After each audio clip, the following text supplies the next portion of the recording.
From AusMed Education, hello and welcome to episode 5 of the Care to Learn podcast series. I'm Wayne Woff, and each month we sit down with interesting and influential professionals working within healthcare and education.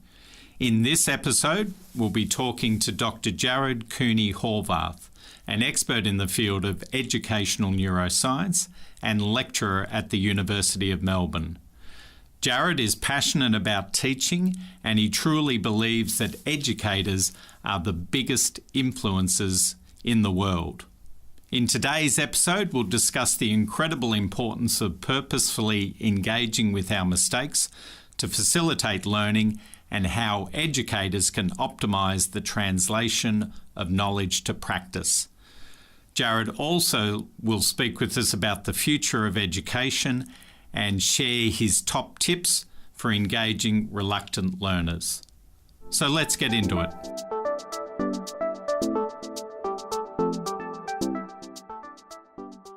Welcome to the Care to Learn podcast, Jared. Terrific to have you here with us today. We'd like to kick off our discussions with you telling us a little bit about your professional journey and what attracted you to the area of neuroscience. Yeah, so I was originally a teacher back in the day. So education is that's my passion. But back when I was teaching, so I worked in middle schools, high schools. That's when the neuroscience, the brain stuff started to get sexy. So I mean, we had people coming into the school all the time saying brain books, brain programs. But you'd ask me and say, what are you actually talking about? And no one had answers. So it was like this really cool buzzword with no depth. So I figured the only way to kind of get to the bottom of it would be to go back and learn it myself. So I spent a couple years at Harvard University, a small little school that I've been to. I got my master's there, worked at the med school there a lot, did my PhD down here at UniMelb. And so 12 years essentially of brain science and research with the express purpose of bringing all that back to schools, to classrooms, to teachers, and saying, here's how we can use it. If this is how people learn, this is how we can use this stuff. So your original teaching jobs were with young adults, with children? Yeah, started with young. So my first was middle school, years 6, 7, 8, and then moved into 9, 10, 11, 12 after that. So I pretty much all of those years I've covered something. And I always thought I'd go back to that classroom, but when you're in academia, you teach grad programs, so you teach older people. Now I primarily just work with teachers and adults now. That's my favorite crew anyway. Occasionally I'll get with students, but they can be a little trickier to handle. And you're currently the director of the Science of Learning group. Yes, sir. Could you speak to us a little bit about that group, and also a secondary question, what it means to be a classroom innovator? So a little bit about the group first, and then the secondary one about innovation in the classroom. So the group springs, the whole idea of the group is essentially translation. So we've got all these scientists doing research in a lab, finding out all these incredible things about learning, but almost none of that becomes practically useful on the ground without what we call translation. How do you actually take that cool knowledge and make it practical? So it's a group, so we've got neuroscientists, teachers, principals, psychologists, you name it, just people across the board. And the entire point of the group is to say, if this is what we understand from the lab, what do we need to make that actionable on the ground? So yeah, our whole passion is helping teachers teach better, learners learn better, and people kind of engage with it more. And then so moving into classroom innovator, I love it. So it turns out when it comes to translation, we always just assumed, cool, learn this about the brain, tomorrow you'll be able to teach like this. And it's just never how it works. That final step when the rubber hits the road, it's taken us a long time to figure it out, but it has to come from the practitioner, the people on the ground. So I can tell you that, yep, your brain can't process X and Y simultaneously. But what does that mean for you in your classroom with your students? That last step, that's got to be down to you. So classroom innovator are that last step where the person tries something, says, okay, here's what I understand this to mean, here's a strategy I've come up with. And they don't just do the strategy, they actually measure or test or experiment with that strategy so they can come back and tell others, hey, look, it works like this, or it doesn't work like this. And so from them, we start to get just this we call it a database of skills and techniques and strategies teachers can use that were all developed by them, influenced by us, developed by them though, tested by them on the ground, useful to them for them. So it's essentially bringing teachers back into the fray. So the teachers and educators that you've spoken to, when you bounce that ball in front of them in terms of innovation and trying something, what sort of response do you get? Oh, what do you think? Well, I think teachers, educators, and education as a whole is the most browbeaten field I've ever come across. It's so denigrated, and because of that story, for about 10 years now, it's been that education is just, computers can do it. We don't even need teachers anymore. That they've started to buy that message. And so a lot of the teachers assume that someone out there has an answer. All they got to do is learn it and apply it. And it's just not how it works. So you meet it with a lot of resistance at the beginning when you're saying, look, you're an expert and you have to own that expertise. And part of being an expert is evolution, is adaptation, is moving. You can't stop. You've got to keep going. And whatever answer you got today, you got to push that tomorrow. So, of course, you bring that to them. If you threw them in the deep end, they wouldn't do anything. Mm-hmm. But once you piecemeal it to them, work with them for a year to slowly start to build it, eventually you get to a point where they just take it and run. And you know it's going to happen because they'll come, they'll say, excuse me, can I have a couple more days to do this? Or do you mind if I try X? That's the moment where I go, nope, go do your thing. Well, you bounced absolutely to my next question, which is when you do get buy-in from them, do you see that excitement from them? Yes. Do you see that the light bulb go back on and think this is why I was in teaching maybe in the first place and I'm loving being back here, rather than some of the times where it gets a little flat, or they're looking for a bit of a spark? Or it's got to be a passion. No one gets into teaching because of the pay. No one gets into teaching because it's highly respected. We get into teaching because that's what we got to do. It's our passion, it's our love. And it's real easy to get browbeaten down, top-down control, bureaucracy, and you forget that this is one of the most creative fields in the world. Not only are we doing incredible things, molding people's stories, changing the way they understand the world, but we're developing the means, the tools by which to do that as well, which makes us the biggest influencers in the world. And once you regain that passion, once you remember, wait a second, there's a reason I chose this job. I love doing this stuff. And you step back, I say you step back up into your expertise, where you start looking at politicians, lawyers, researchers, and say, hey, why don't you stop telling me how to do my job? I'll let you drill teeth. You let me teach. This is what I do. And you start to step back up into that expertise. Then you want to grow. You want to evolve because you want to be the one to come up with that next great idea. Yeah. And your work has been across industry segments, so different areas. Do you find any commonalities, difference compared with healthcare versus industry versus business versus other areas? No, it's interesting. I think the language changes, but the underlying issues remain the same. From a learner's standpoint, I think most people just assume it happens. They don't realize that learning is a very distinct process. And once you know it, you can game that system so easily.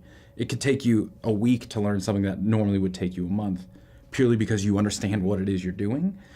But then from a teacher's perspective, I think it doesn't matter if you're a trainer in business, if you're a nurse educator, if you're a preschool carer, we still hit that same wall where I think everyone's slightly afraid.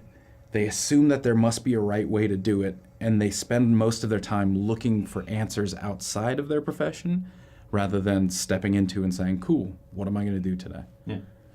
We decided to bury the smallest question just early on into our podcast today. Where do you think the future of education is heading? The big crystal ball, the big picture. I would love, I'm sure there will be people out there that say it's going digital, it's going online, it's going to become machine learning, tutoring catered to your learning process and style. Honestly, it ain't broke. All of that stuff sounds great if the system was inherently broken.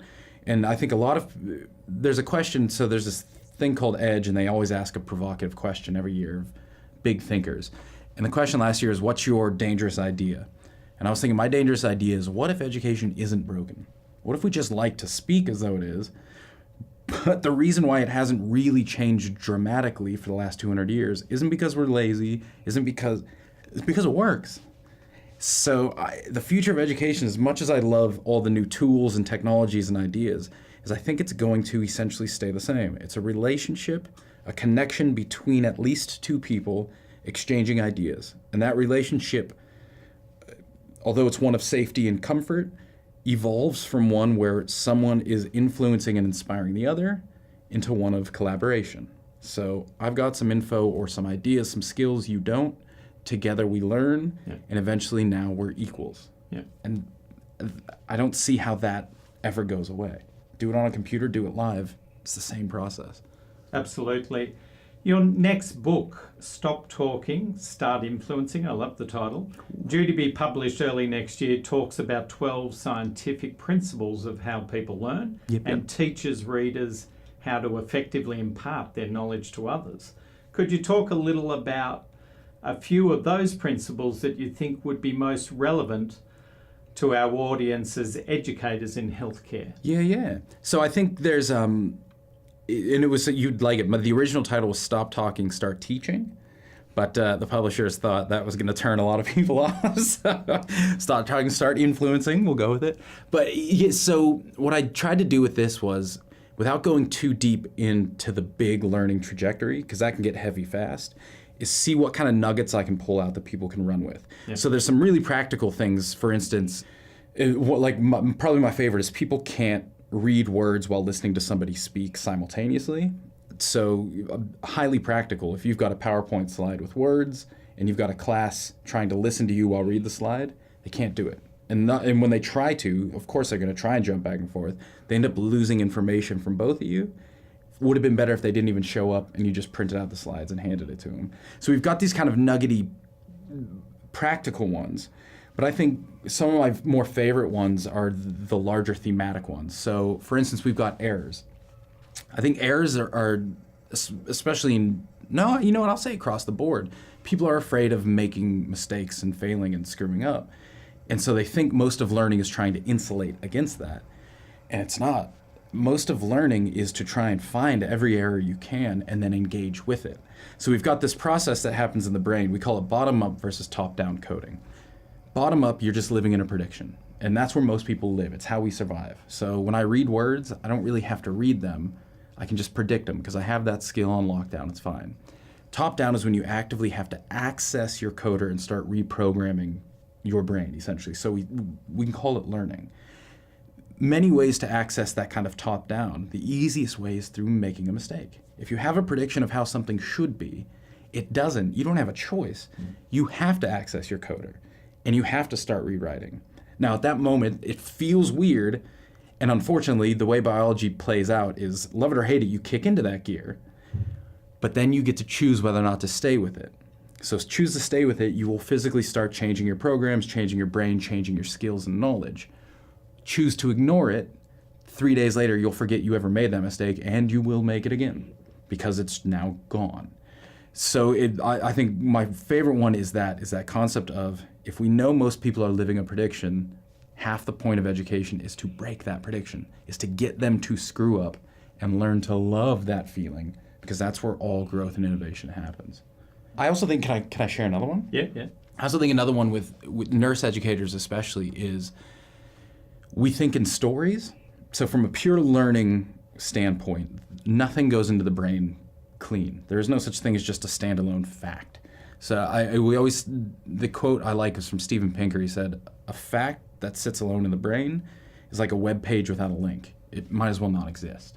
So everything has to be linked. And so the way the brain chooses to link things is through cause and effect emotional stories. So X happened because Y happened, and it felt like this.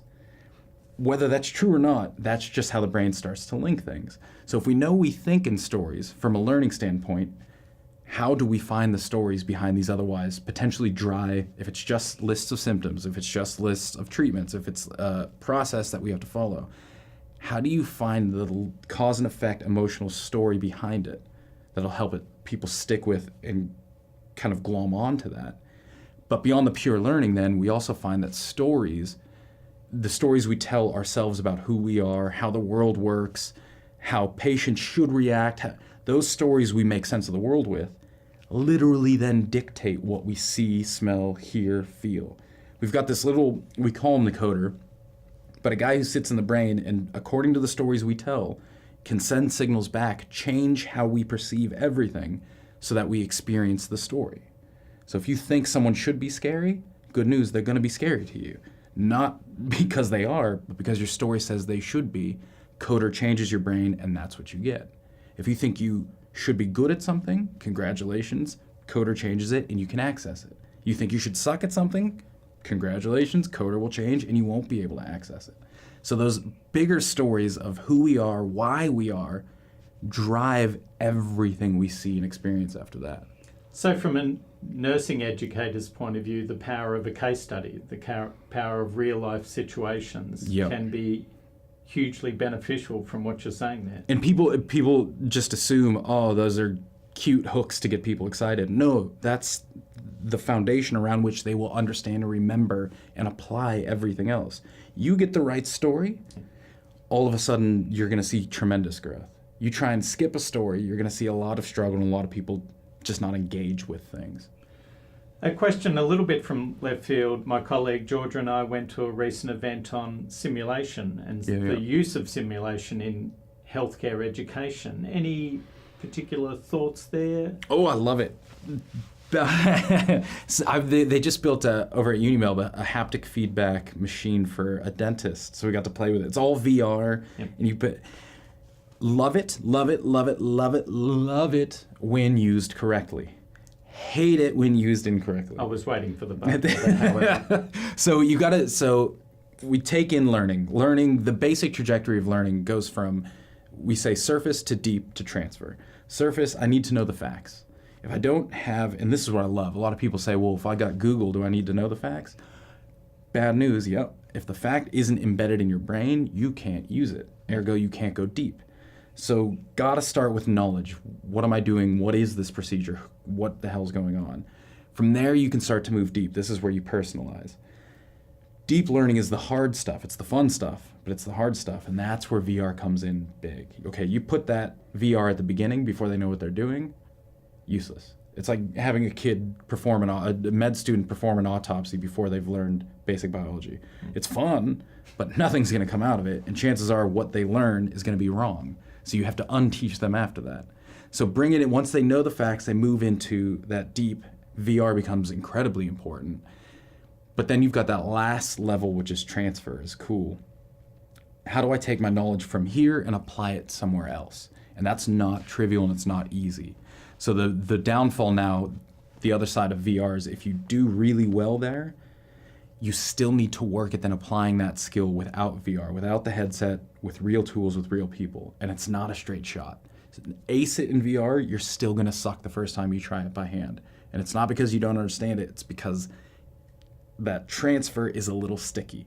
Once you get it, you'll get it, but you can't skip that. I think a lot of people just assume, oh, I beat it on this video game, I'm good. No, you're not, trust me. The other side of simulation that they talked about at this particular conference probably more fell into the realm of role-playing and the learnings that could come out of that, conflict resolution, difficult situations, challenging family dynamics, etc., and how to navigate your way through that. In terms of a learning environment, there's rich potential there? Absolutely. So we have this, context matters. For memories, if you study, take it back to school.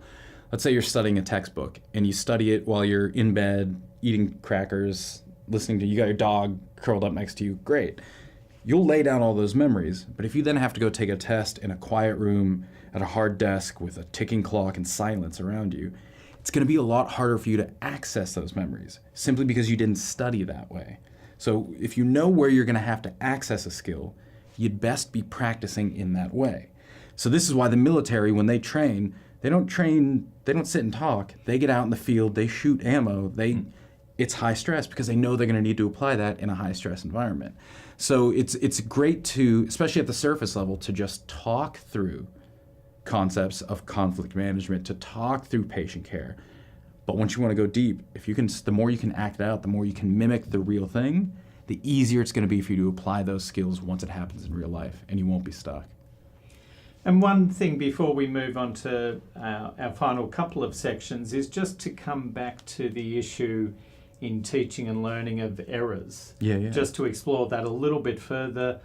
Do you think that's a huge block for people? You talked about it before, but it really resonated with me about errors, people not confronting issues, people relearning stuff where they're almost relearning problems rather than solutions. Do you think that's fair, that we're very reluctant to go near the pond of errors and put our hand in and say, there's so much rich learning to be done here? It makes sense in the medical field, especially when there's potentially life's on the line. Now, you cannot let that scare you. As crazy as that sounds and as hard as that sounds, that is a reality of the field of medicine, is health and well-being and life is on the line. So you can make a better argument in this case that errors might be something to be leery of, but you can't avoid them. It turns out it's more a systematic thing. It's not just in medical education. It's across the board. We live in a world right now where errors are to be avoided. Perfection is key. If you take a picture and it only gets 10 likes, it failed, you delete it immediately. We're just afraid of being seen as vulnerable and unknowing. So it doesn't matter what field you're in, but the truth is we've known for all the replication crises we've had in science, there's one thing we do know. It is about learning, and it's about errors being the integral part of it. You learn to embrace those, you're going to be fine. Those where you get success. So, but it becomes a cultural thing. So I think what we've been trying in schools, and this will resonate here, is you try and teach individuals be okay with making errors. So you teach them all the skills, but if the context doesn't shift with that, they'll be more apt to do what we call just the social norms. So you tell them it's okay to make a mistake, and then you turn around and reward the kids that don't make a mistake by giving them top marks, get them into Harvard, and the kids that do make a mistake, you say, you're stupid, so don't worry about it, get out of here. So you can't just talk the talk, you got to walk the walk. The entire context has to shift where the teachers demonstrate mistakes. They screw up. They're okay to say, I don't know. Success isn't measured on how quickly you learn something as much as it is how much did you work with it and where'd you come out at the end. So this is where everyone stops being judged relatively. You're better than him, you're best, you're worst, and starts being judged personally. Well, cool, you're better than you were last week, but I still want you to push a little harder. Or, yep, you didn't change much, but I think you've always been pretty strong. I think you're ready to move out. It's self-assessment, essentially. Yeah. We'll conclude our podcast with a series of questions, Jared, that we ask all our guests. Yeah.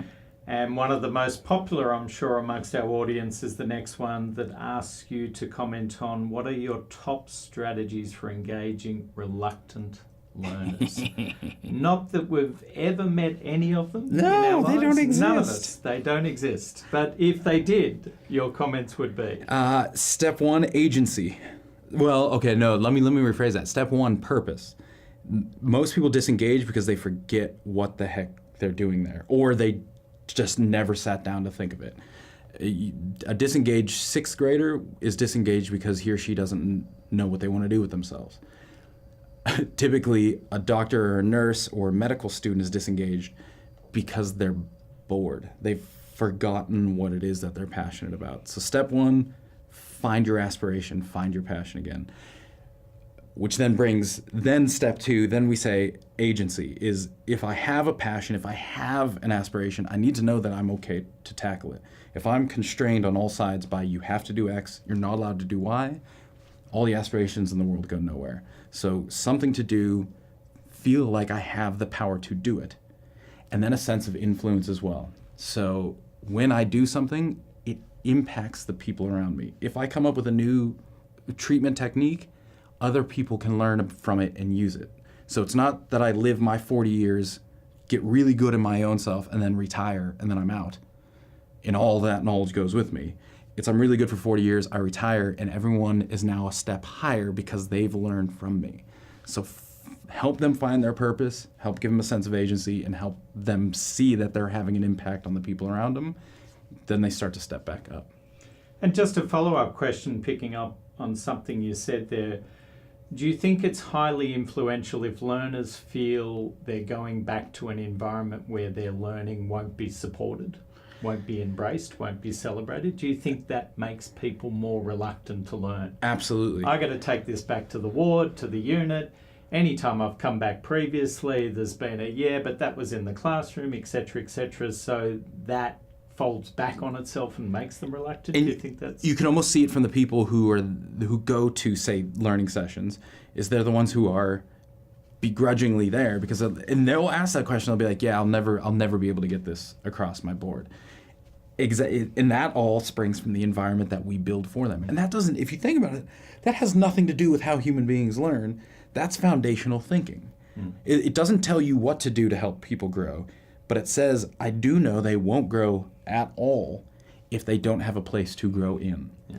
So it might sound tangential, like, well, why don't you just tell me if they do 10 problems, they'll memorize these words, they'll be fine.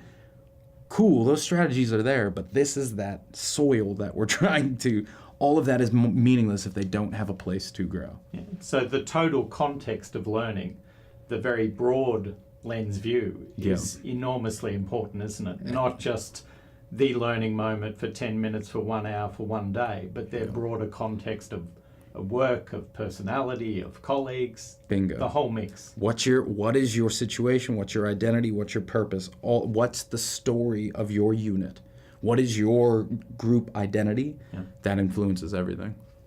Okay, and some final 3 closing personal questions. What's one thing you've learnt in the past month that has genuinely stuck with you? You know, I've been doing a lot of work with lucid dreaming recently.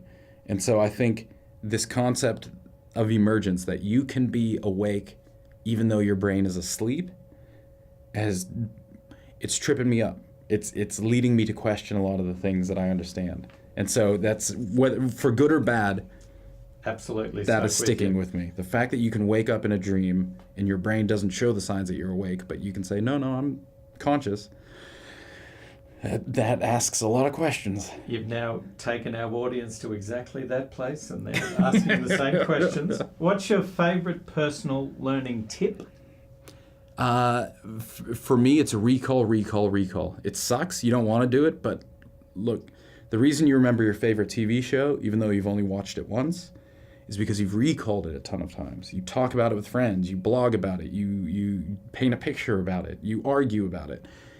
The reason you don't remember the periodic table, even though you memorized it 5 times in your life, is because you just never brought it back up. So it's not about how information goes in, it's about bringing it out. So I can almost learn anything by seeing it once, so long as I kick into recall almost immediately. So my biggest tip is just recall.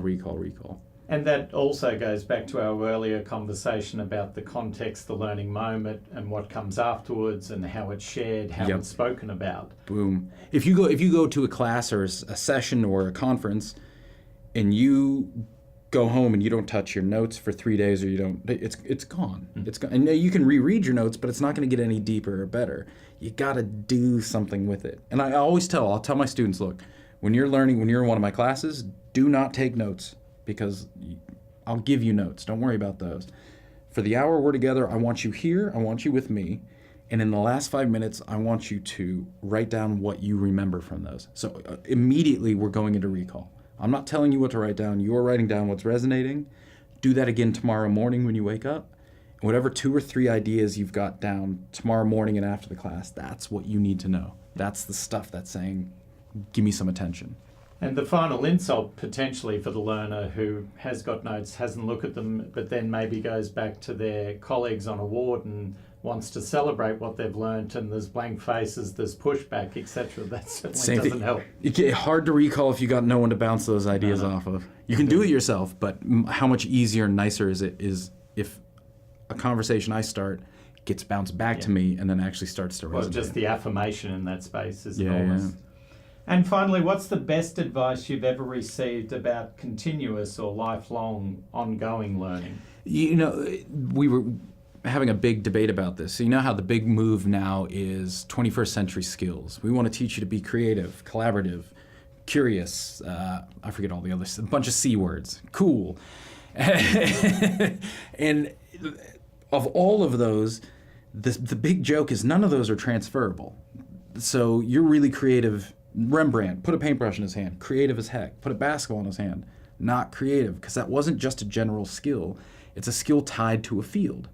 So we were arguing is there a transferable skill? And the only one we can reasonably come up with is learning, is knowing what the process of learning is, knowing how to start, how to move deep, how to transfer. That is the same process applied everywhere. So in terms of lifelong learning, it's that is the skill, the only skill that will allow you to adapt and change and grow into the future. Everything else, once it gets locked down, bad news, you got to go back to the drawing board when you change things up. Fantastic. I think today we've shared some fabulous insights with you, some fantastic stories, and we greatly appreciate your time at this edition of our Care to Learn podcast. Thank you for having me out. This has been great.